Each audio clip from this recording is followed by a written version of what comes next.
እንቅልፌን ሰርቀህብኝ። ጸሐፊ አበባየሁ ታደሰ። ተራኪዎች ብሌን ሳሙኤልና አበባየሁ ታደሰ። እንቅልፌን ሰርቀህብኝ። ከአዲስ አበባ ተነስቶ መድረሻውን ዋሽንግተን ዲሲ ያደረገው ዘመን አመጣሹ ድሪም ላይነር አውሮፕላን እንደ አሳ ነባሪ በወዶ የተሰጠውን ሁሉ አስገብቶ ሰውና እቃውን በመልኩ አጭቆና ዛሩ እንደተነሳበት ባለከራማ አጓርቶና ምድርን አርግዶ ከተነሳ ጥቂት ጊዜ አልፎታል። የክረምቱ አየር መጠነኛ መንገጫገጭ ቢፈጥርበትም አይበገሬው ድሪም ላይነር ቀዝቃዛውን አየርና ዳመና በኮዳ አፍንጫው እየሰነጠቀ ቅር አትቅር የሚሞግተውን ነፋስ ግራና ቀኝ እየገፈተረና እያቃተተ ወደ ሰማየ ሰማያት ተወርሯል። ተወዳጇና ተናፋቂዋ አዲስ አበባ ከዳመና ስር ከነ ትዝታዋ ከነ ውጥንቅጧ ከነ ችግሯ ወደ ኋላ ቀርታለች። አያሌ ሰው ልጅ ሕይወት እምነቱን በዘመናዊ ቴክኖሎጂ ላይ ጥሎ ለመጠባበቂያ አምላኩን በተደጋጋሚ በጸሎት እየተለማመነ በአየር ላይ ተንሳፏል። የአይሮፕላኑ ካፒቴን እንደምን አመሻችሁ፣ ይህ ከበረራ መቆጣጠሪያው ክፍል የዕለቱ አብራሪያችሁ ነኝ ብሎ ከጀመረ በኋላ ለዛሬው እንድንበር የተፈቀደልንን ከፍታ 40,000 ጫማ እየያዝን እንገኛለን። አሁን ባለን መረጃ መጠነኛ የሆኑ መንገጫገጮች ካልተፈጠሩ በስተቀር ሰላማዊ የሆነ ጉዞ ነው የሚኖረን እያለ ብሎ አብራችሁን በመብረራችሁ ደስተኞች ነን ብሎ ዘና እንዲሉና እስከ አየርላንዷ ደብሊን ድረስ መልካም ጊዜ ተመኝቶ የቀበቶ ማጥበቂያ ምልክቱን አጥፍቶታል። የበረራ አስተናጋጅ ኃላፊዋን በሚጣፍጥ ኢትዮጵያዊ አንደበት አቅሜ በቻለው ልክ ላስተናግዳችሁ ተዘጋጅቻለሁ፣ በቆነጃጅት አስተናጋጆቻችን በኩል ቤት ያፈራ ሁሉ ይቀርባል ብላ የበረራ ላይ እራት ተበልቶ ያለቀ ነው። ሁሉ ነገር ሰላማዊና የተመቻቸ ነው። ወንደሰን ራቱን ተመግበው ከጨረሰና በፈገግታ የታጀበችው አስተናጋጅ አንድ የቆርቆሮ ቢራ ከደገመች በኋላ መቀመጫውን ወደ ኋላ ለጥጦ የበረራ ላይ ብርድ ልብሱን ተከናንቦ አይኑን ጨፈነ። ከአዲስ አበባ ሲነሳ የነበረው ሀሳብ ቢያንስ የመጀመሪያውን በረራ ደብሊን ድረስ እንደ ብዙ ጊዜ የበረራ ላይ ልምዱ ላለመተኛትና ከቻለ መጽሐፍ ሊያነብ ካልሆነም ፊልም ለመመልከት ነበር። ይሁን እንጂ ሁለቱንም ለማድረግ መንፈሱ ሊሰበሰብለት አልቻለም። አካሉ እንጂ አይሮፕላን ውስጥ የገባው ነፍሱ እዛው አዲስ አበባ ቀርቷል። እዛው ቤቱ፣ እዛው ባለቤቱ ጋር በብርድ ልብሱ ውስጥ ተከናንቦ ጥቂት ጊዜ ቢቆይም አይምሮ ከዚያ ወደዚህ ያላጋው እንቅልፍ ማግኘት አልተቻለውም። ቢቸግረው ተገላለጠና ተቀመጠ። አካባቢውን እየተዟዟረ ለመመልከት ሞከረ። የአውሮፕላኑ ውስጥ ዋና መብራት ተቀንሶ ደብዛዛ ሆኗል። አብዛኛው ሰው ተኝቷል። ጥቂቶች የየራሳቸውን የአናት መብራት አብርተው ያነባሉ። አልፎ አልፎ የሚጫወቱ ሰዎችም አልጠፉም። የአውሮፕላኑ ሞተር ድምፅ የመጥፋት ያክል ቀንሶ በስሱ ሲያላዝን ይሰማል።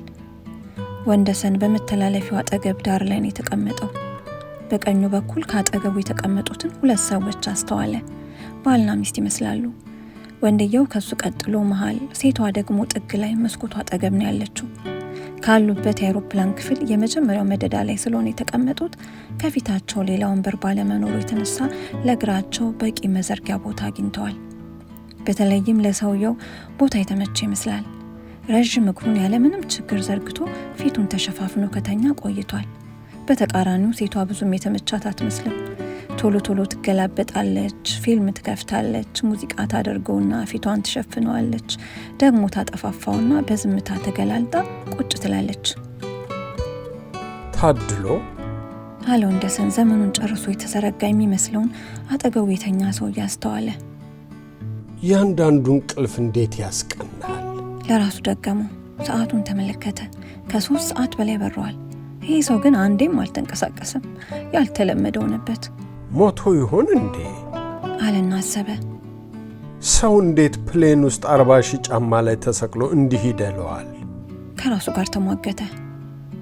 አይደለም ፕሌን ላይ ምድር ያማረ አልጋ ላይም እንዲህ ዝርግት ብሎ መተኛት በዚህ ዘመን ያለ አልመስልሃለሁ ወንደሰንን።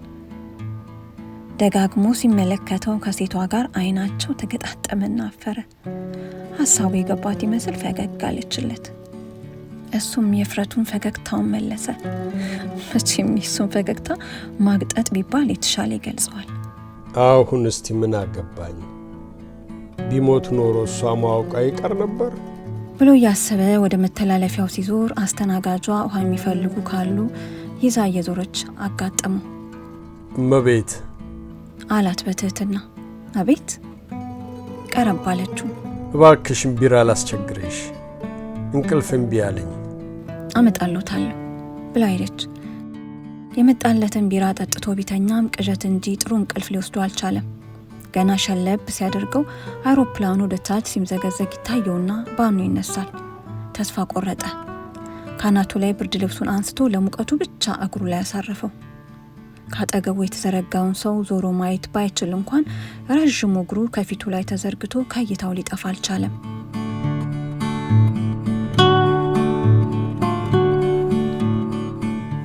አውሮፕላኑ አየርላንድ አየር ክልል ገብቶ ወደ ደብሊን ለማረፍ ሲጠጋና መቀመጫችሁን አስተካክሉ፣ ቀበቷችሁን አጥብቁ እስኪባል ድረስ ወንደሰን አይኑ እንደፈጠጠ አእምሮ እዛና እዚህ እያለበት አጠገቡ ያለውም ሰው እንደተዘረጋ ነበር።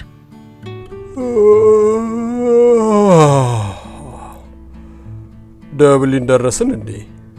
አለ ሰውየው በአስተናጋጆቹ ተቀስቅሶ ግራና ቀኙን እየተመለከተ። አይ ገና ከአዲስ አበባ ልንነሳ ነው አለ ውስጡ በቅናት እያረረ፣ ላዩ ግን ስቆ። ሰውየው ለወንደሰን ቀልድ ትንሽ ፈገግ አለለት። ወደ ጎልማሳነት እድሜ መግቢያ ላይ ያለ ሙሉ ሰውነት ያለው አይነ ግቡ ወጣት ነው። ምንም የተኛሁኝ አልመሰለኝ አለና ጨመረለት ፊቱን እያሻሸ። ጭራሽ በኃይለኛው የተንጠራራ አዛጋ። በልበልተው በእኛ አፍጥጠን በመጣነው አትቀልድ። ወጣቱን አሻግሮ ሴቷን እያየ ተናገረ። መጠነኛ ፈገግታዋን አሁንም አቀረበችለት። አይሮፕላኑ የደብሊን መሬት ሲነካ በሀገሩ ሰዓት አቆጣጠር ከንጋቱ 11 ሰዓት ነበር። አብራሪዎቹና የበረራ አስተናጋጆቹ ተቀያይረው አይሮፕላኑ የሚፈልገውና የጎደለው ተሟልቶለትና ነዳጅ ቀርቶ ሁለተኛውን ጉዞ ለመፈጸም ወደ አትላንቲክ ውቅያኖስ ለመወርወር 1 ሰዓት ያክል ነበር የቆየው። ከፊት ለፊታቸው የተሰቀለው የኮምፒውተር ስክሪን አትላንቲክ ውቅያኖስን ለመሻገር መጀመራቸውን ያሳያል። 9 ሰዓት አካባቢ የሚፈጀው በረራ መጀመሩ ነው። ከወንደሰን አጠገብ ያለው ወጣትም ብርድ ልብሱን አመቻችቶ ለመተኛት መዘገጃጀት ጀመረ። አሁንም ልትተኛ ነው? አለ ወንደሰን ተገርሞ ሆድ በባሰው ድምፅ። ድንገት ሳያስበው አለ እንጂ መጠየቅ እንደሌለበት ግን ገብቶታል። አዎ አለ። ምን ነው? ወንደሰን የሚመልሰው ቸግሮት ጥቂት ግራ ተጋባና አይ ምንም ገርሞኝ ነው። ታዲያ ልተኛ እንጂ ምን እሰራለሁ? ገና ውቅያኖሱን ለማቋረጥ እንኳን 5 ሰዓት እኮ ነው የሚፈጅበት አለና ጨመረለት። እድለኛ ነህ ጃል። ዝም ብሎ እንደ ሽማግሌ ጥርግ ያደርጋል። ተመስገን ነው። እንቅልፍ ላይ እንዲህ ነኝ። ትንንሽ በረራ ነው እንጂ የማልወደው እንደዚህ አይነት በረራ ደስታዬ ነው። መተኛት ብቻ። አየው እኮ ዲሲ ነው ወይስ ትቀጥላለህ? እኛ ዲሲ ነን። ወደ ሴቷ እያሳየ መለሰለት። አንተ ትቀጥላለህ? አዎ ገና ካሊፎርኒያ ነው የሚሄደው። ፓሲፊክን ሳላይ አላበቃም። ያንተ ሩቅ ነው በጣም። እኛ ዲሲ ነን። የሚገርም ነገር ከ5 ቀን በኋላ እንደገና እመለሳለሁ። አዲስ አበባ? አዎ። በነገራችን ላይ ዳዊት እባላለሁ። ዳዊት እጁን ዘርግቶ ጨበጠው። ወንደሰን? እሷ ደግሞ ባለቤቴ ነች። ነፍሰ ጡር ስለሆነች እንድትወልድ ነው ይዣት የመጣሁት። ወንደሰን በዳዊት ንግግር አይኑም አፉም ተከፈተ። ትቀልዳለህ? እውነቴን ነው። የመጀመሪያ ጊዜ ነው እሷ ስትመጣ። እኔ እንኳን ከጤና አንጻር ነው እዚህ መውለዷን የፈለግከው። ወንደሰን የዳዊትን የመመላለስ ወሬ ወደ ጎንቶ ቀልቡን የሳበውን የባለቤቱን ጉዳይ ጠየቀው። ማለቴ የተሻለ ሕክምና አንድም እሱ ነው። ዋናው ግን ለልጄ የተሻለ ሕይወት በመመኘት ነው። አልገባኝም። እንዴት ላብራራለህ? በቃ ልጄ የተሻለ ኑሮ እንዲኖር ስለምፈልግ አሜሪካ ቢወለድ ጥሩ ነው ብዬ ነው ብሬን አፍስሽ የምመላለሰው። እዚህ በመመላለስ የምታጠፋውን ብር እዛ ብታስቀምጥለት ልጅ ወደፊት ጥሩ ኑሮ መኖር አይችልም? ዳዊት በጥቂቱ ፈገግ አለ። ነው ብለህ ነው? አልመሰለኝም። ዳዊት ብዙም መቀጠል ያልፈለገውን ጨዋታ ቋጭቶ ወደ መኝታው ለመመለስ ብርድ ልብሱን ማስተካከል ጀመረ። ወንደሰን ግን በቀላሉ የሚተዋለው ነው። ልጅ አሜሪካ ከተወለደ እኮ አሜሪካ ይሆንብሃል። እንዲሆንማ ብዬ ነው እዛም የሚወለደው። ዳዊት በመገረም መለሰለት። ኢትዮጵያዊነቱን አጣ ማለት ነው? ኢን ፕሪንሲፕል አዎ፣ ኖት ኢን ፕሪንሲፕል። ወንደሰን ጭራሽ እየተነቃቃና እየጠነከረ መናገር ጀመረ። በትክክሉም ቢሆን አሜሪካ ግዛት ውስጥ እስከተወለደ ድረስ ልጁ አሜሪካዊ ነው። እንደውም እሱ እዚህ ሀገር ብዙ በመቆየት ዜጋ ከሚሆኑት የበለጠ በትውልድም የማይፋቅ አሜሪካ ይሆናል። ይህን ነገር አንተ ለመካድ ብትፈልግ እንኳን ሰዎቹ ዜጋችን የማለት መብት ሁሉ አላቸው። ልክ እኮ ነህ። በወረቀት ላይ አሜሪካዊ ነው የሚሆነው። ውስጡ የወሰደው ደም ግን የኔና የእናቱ እስከሆነ ድረስ ኢትዮጵያዊነቱ አይቀየርም። ይሄ እንኳን ብዙ አይዋጥልኝም። አሜሪካዊነቱን ፈልጌ ነው የመጣሁት ካልካው እሱንማ አመንኩልህ እኮ። ለዛ አይደል እንደ ሚስቴን ይዤ መምጣቴ? ያማል፣ እጅግ በጣም ያማል አቶ ዳዊት። ወንደሰን በራሱ ላይ ደረሰ ያህል ተማረረ። ዳዊት የወንደሰን እንደዚህ መሆን ባይገባውም ነገሮችን ለማለዘብ ረጋ ለማለትም ሞከረ። እንጃ እንግዲህ ብዙዎች የሚያደርጉትን ወይም ብዙዎች ሊሰሩት የሚመኙትን ያደረኩት ስህተት ነው። ዳዊት በወንደሰን በስሜት መናገር አግራሞቱ እየጨመረ መጣ። ባለቤትየዋም የሁለቱንም ጨዋታ በንቃት እያዳመጠች ነው። አይመስለኝም አቶ ወንደሰን፣ አንተም በእኔ ቦታ ብትሆን የምታደርገው ይህንኑ ነው። አትሳሳት፣ አላደርገውም አለ ወንደሰን ፍርጥም ብሎ። እርግጠኛ ነህ? 100%።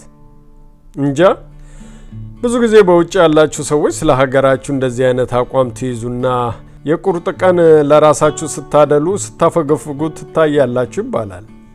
ያንተም እንደዛ እንዳይሆን በፍጹም አይደለም እያልኩ ሊሆን ይችላል፣ ግን ለማመን ይከብደኛል። አይደንቀኝም። ምክንያቱም አንድን ኢትዮጵያዊ በኃይልና በግድ አሜሪካዊ ለማድረግ ሞራል ያለ ሰው ስለሆንክ የኔን ባታምን አይደንቀኝም። ትንሽ አላካበርከውም? በፍጹም። ይሄ እኮ ወንጀል ሊሆን የሚገባው ነው። ወንደሰን በልህና በስሜት ስለሚናገር ከነሱ አልፎ አጠገባቸውም የተቀመጡ ሰዎች ጆሮአቸውን ጣል እያደረጉ ይሰማቸዋል። በኢትዮጵያ ምድር የተፈጠረ ልጅ ያለምንም አስገዳጅነት ምንም ምክንያት በሌለበት ሁኔታ ኢትዮጵያዊ መሆን ሲገባው ጊዜያዊ ጥቅም ፍለጋ አሜሪካዊ ማድረግ ወንጀል ነው። ልክ ልጅን ማስወረድ ከጤና አንጻር ካልሆነ በስተቀር ወንጀልም ኃጢአትም እንደሆነ ሁሉ ከሀገር ወጥቶ መውለድም ተመሳሳይ በልጅ ላይ የተደረገ ወንጀል ነው። እንዴ አለች የዳዊት ባለቤት ማስወረድ የሚለው ቃል ሰቅጥጦት። ይቅርታ እመቤት፣ ለጨዋታው የተጠቀምኩበት ቃል ነው። ኢትዮጵያዊነቱን እኮ አይከድም አለ ዳዊት መለሳለሱን እየተው ጠንከር ብሎ። አንተ ነው ያልከው። እሱን ሲያድግ ነው የምታውቀው። በአሜሪካ የትምህርት ፖሊሲ የአሜሪካን ታሪክና ፕሮፓጋንዳን እየሰማ ያደገ ልጅ ከአሜሪካ በፊት ኢትዮጵያን ያስቀድምልኛል ብላ አታስብ። የሀገራችን የትምህርት ካሊኩለም ነው የራሱን ጀግኖች ረስቶ ስለ አሜሪካ ጀግኖችና ታሪኮች ሲደሰኩር የሚውለው እንጂ እዚህ ገና ኪንደርጋርደን ስትገባ ጀምሮ አሜሪካ እንደኛ የሚል ትምህርት ነው የሚያስተምሯቸው። እንኳን ተወልዶባትና ጎርምሰው የሚሄዱባት ናቸው በሲስተሟ ተጠራርገው እየሄዱ ያሉት። አሜሪካን ትጠላታለህ? አለው ዳዊት ለጥቂት ጊዜ በጸጥታ ሲያስተውለው ቆይቶ። አልወዳትም። ታዲያ ለምንድን ነው የምትሄደው? ለጉብኝት? አይደለም፣ እዛ ነው የምኖረው፣ ለዛውም ካሊፎርኒያ አለና ጨመረበት ዳዊት በለበጣ ስሜት። ትክክል። ወንደሰን ወሬውን አቋርጦ የቀዘቀዘ ስሜት ውስጥ ገባ። አይኑን ከፊት ለፊት ካለው የኮምፒውተር ስክሪን ላይ ተክሎ ቀረ። ትላንትን በማሰብ ግን ፈቅጄ ሳይሆን በሀገሬ መስራትና መኖር ባለመቻሌ ተገድጄ በመውጣቴ ወደ ሀገሬ ብመለስ የሚተርፈኝ ሞት ብቻ ስለሆነ ነበር። ምን ነው ታዲያ አሁን ሀገር ገብተህ ሳትሞት ተመለስክ? አለ ዳዊት አሁንም በለበጣ ፈገግታው እንደታጀበ። አሁንም አንጻራዊ ሰላም ስለተገኘ ያንንም ማየት ስለቻልኩ ነው የመጣሁት። ጥሩ መመለስህ መልካም ነው። ታዲያ አሜሪካን ከጠላን ለምን ሀገር አትቀርም? ዳዊት ጠንከር ብሎ ጠየቀው። በነገራችን ላይ አልወዳትም እንጂ ጠላዋት አላልኩ። ባለመውደድና በመጥላት መካከል ትልቅ ልዩነት አለ። እሺ ይሁን አለ ዳዊት እየሳቀ። ለምን ሀገር አልቀረህም? ይሄን መልስልኝ ቀራለሁ፣ ግን አሁን አይደለም። አየኸው የተለመደ መልሳችሁን መቁረጥ ሲያቀተ አትሳሳት፣ መቁረጥ አላቃተኝም አለው ወንደሰን ትንሽ ጠንከር ብሎ። በውጭው ዓለም በምኖርበት ሰዓትና ወደ ሀገሬ መመለስ በማልችልበት ዘመን እንደ ሰው ትዳር መስርቻለሁ። እንደ ሰው እኔም 2 ልጆች ወልጃለሁ። እናም የእነዚህ ልጆች አደራ ኃላፊነት አለብኝ። ቢያንስ እንደ ሀገራቸው ስርዓት 18 ዓመት ማድረስ ይጠበቅብኛል። ከተሳካልኝ ኮሌጅ፣ ካልተሳካም ስራ አስጀምሬ ራሳቸውን ማስቻል የአባትነት ግዴታዬ ነው። ኢትዮጵያም ሆነ አሜሪካ ብኖር ማድረግ የሚገባኝ ኃላፊነት ማለት ነው። እና እስከዛ ቆያለሁ ልትለኝ ነው? አልቆይም። እየተመላለስኩ አስተካክላለሁ። አስቸጋሪ ነው። አዎ አስቸጋሪ ነው። ግን ፈልጌ ሳይሆን እንድሄድ የተገደድኩበት መንገድ የፈጠረብኝ ችግር ነው። ዳዊት የሚመልስለት ተቸግሮ ራሱን ግራና ቀኝ በማወዛወዝ ጥቂት ጊዜ ቆየ። እነሱን 18 ዓመት እስከምታደርስ በመሃል ሌላ ብትወልድና አንድ ማለት ብትጀምርስ? ሀገሬ ላይ ነዋ። ኧረ አሜሪካ አልወልድም። መታበያ አይሆንብህም? በፍጹም። ጸጥታ ይሆናል።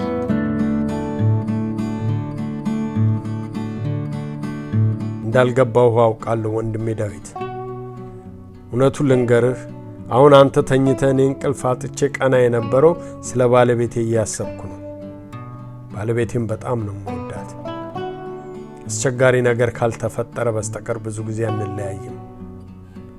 የችግርም የደስታም ዘመን ጓደኛዬ ናት። አሁን ግን ስለ እምነታችን ስንል ይኸው ተለያየን። ተለያየን ስል ለጊዜው ተራራቅን ለማለት ነው።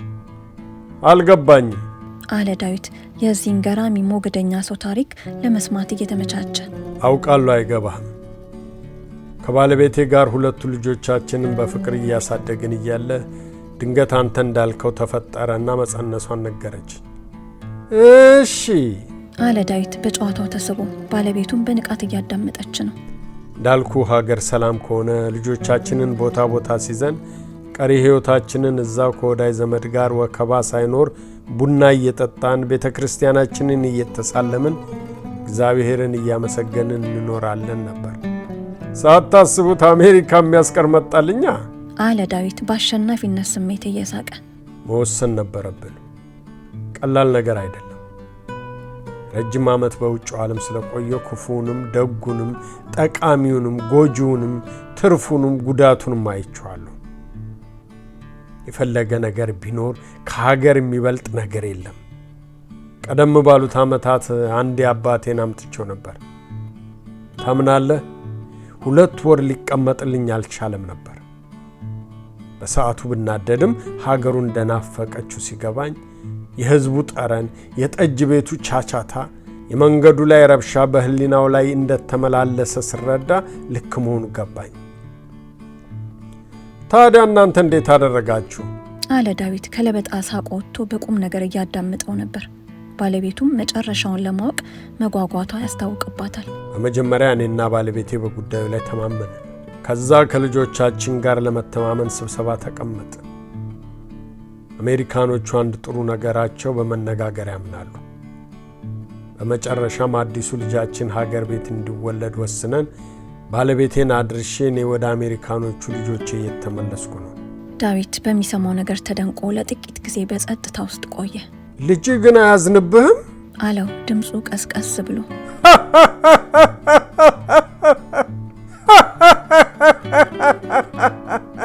ወንደሰን ሳያስበው ድምፁን ከፍ አድርጎ ሳቀ። ዳዊትና ባለቤቱ የሳቁ ምንጭ ስላልገባቸው እንደሞኝ አፍጥጠው ያውታል። በጣም ይቅርታ አለ ሳቁን ለመያዝ እየታገለ። ይቅርታ፣ ቅድም ይህንኑ ጥያቄ ጠይቄ ነበርና አንተ በተራ ስትጠይቀኝ ገርሞኝ ነው የሳኩት። ብቻ ልጄ ያዝንብኝም ብዬ ነው ማምነው። በጥሩ ሁኔታ እንዲማር እንዲኖር ከተመቻቸለት ሰላማዊ ሀገር ኮነለት ለምን ሲያዝናል? ዳዊት በተራው እየሳቀ ቢያንስ የአሜሪካ ፕሬዝዳንት የመሆን እድሉን ታመክርበታለህ። ወንደሰንም ሳቁን ተቀብሎ አንተ የአሜሪካ ፕሬዝዳንት እንዲሆንልህ ነው እዚህ መጥተህ የምትወልደው? እንደሱም አይደለም አለ ዳዊት አፈር ብሎ። የአሜሪካን ፕሬዝዳንት ስትመኝ የኢትዮጵያ መሪነቱን እያሳጣኸው እንደሆነ ሳስበዋል። ከምንም በላይ ደግሞ ኢትዮጵያዊነቱ፣ ማንነቱ፣ ክብሩ፣ ኩራቱ፣ የአያት የቅድመ አያቶቹ ድካም ኢትዮጵያዊ መልኩን ነብር ዥንጉርጉርነቱን መለወጥ ይቻለዋልን አይደል የሚለው መጽሐፉ። ዳዊት ሐሳብ እየገባው አምርረሃል ወንድሜ አለ በቀዘቀዘ ስሜት። አዎ በዚህ ጉዳይ ላይ አምርሬያለሁ። በውጭ የተወለዱ ኢትዮጵያዊ ልጆች አንገበግቡኛል፣ ያሳዝኑኛል። ዳዊት የወንደሰን ስሜት በጥቂቱ ወደ ውስጡ እየገባ መጥቷል። ሊል የፈለገውን በሙሉ ከተናገረው በላይ ተረድቶታል። አንድ ነገር ልንገርህ አለ ወንደሰን ድካም በተጫጫነው ድምጸት። ኢትዮጵያ ተመልሳ ገናና መሆኗ አይቀርም። ተመልሳ ታላቅ ሀገር ትሆናለች። ሁሉ ነገር አለን። ሁሉ ነገር ሙሉ ነው። የቀረን ወደ ልባችን ተመልሰን ሰክነን ማሰብና መከባበር መዋደድ ነው። ያለን አይደለም ለኛ ለዓለም ይበቃል። ቤተ እምነቶቻችን እንደ ቀድሞ ተመልሰው የዓለምን አይን የሚስቡ የሚያስቀኑ ይሆናሉ። ታዲያ ያኔ በዲቪ ወደ ሀገሩ መመለስ የሚፈልግ ልጅ ሊኖረን አይገባም። ያ ነው የኔ እምነት። በማዕከላቸው ጸጥታ ሆኖ የአይሮፕላኑ የማያቋርጥ የማቃሰት ድምጽ ብቻ ነው የሚሰማው።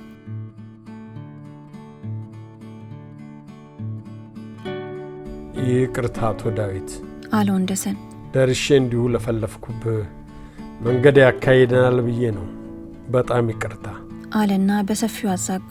ኧረ ምንም አላጠፋም። ጥሩ ሐሳብ ነው የተለዋወጥ ነው አለ ዳዊት ከቀዘዘ ስሜት ሳይወጣ። ባለቤቱም ከሱ ባልተለየ ስሜት ውስጥ ሆና አስተዋላት። ደካከመ ይመስል ትንሽ ልተኛ አለ ወንደሰን የበለጠ ያዛጋ። ወንደሰን በብርድ ልብሱ ተሸፋፍኖ እንቅልፍ ሲወስደው ብዙም አልቆየም። ዳዊትም ተከትሎ ራሱን ቢያመቻችም ነገር ገባውና እንቅልፍም ቢያለው። ባለቤቱም ዞሮ ሲያት አይኖቿ ላይ ቀድሞ ያልነበረ አዲስ ሐዘንና ፍራቻ ወሯት የተመለከተ መሰለው። ከውስጡ የተረጋጋ ስሜቱ እየጠፋበት ሲመጣ ይታወቀዋል። ዋይን ካለ ላስቸግርሽ አለ ዳዊት ባጠገቡ የምታልፈውን የበረራ አስተናጋጅ።